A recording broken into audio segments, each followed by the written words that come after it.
Good morning, teacher. Good morning, classmates. Ako pala si Yuna Marie Vidad ng Group 3. Ngayong araw Yuna, meron kaming challenge sa'yo. Handa ka na ba?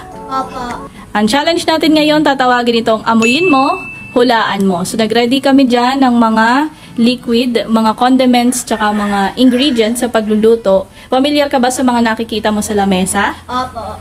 Ayan. So mamaya, pipiringan ka namin, tapos huhulaan mo kung ano ba yung ipapaamoy namin sa'yo. Game? Opo. Okay. So suotin mo na ang iyong face mask.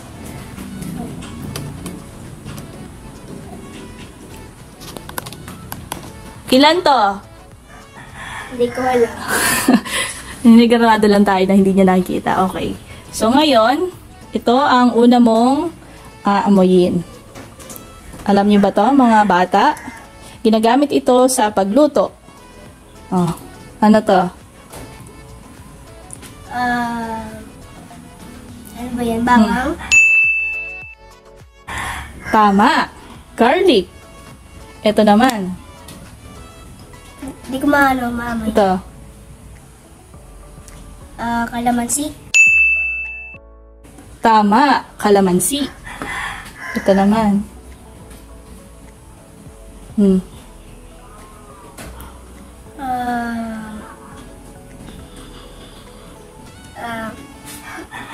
ba yan? Onion?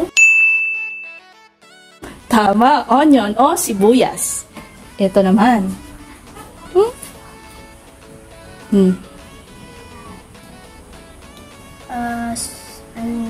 Toyo? Tama. Toyo. Ito na. Oh. Patis ba? Tama, patis. Oh, huli na. Last na lang. Oh.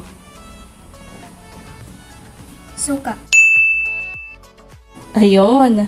So, tagalin mo ang iyong face mask. Yan. At ito ang kanyang mga hinulaan.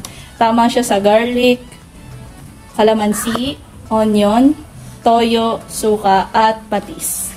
Paano ba yan mga classmates? Dito na nagtatapos ang ating challenge. Ngayong araw, pinaraktis natin ang ating pang-amoy. Ang pang-amoy ay isa sa 5 senses. Paano ba yung mga classmates? Tapos na tayo. Bye!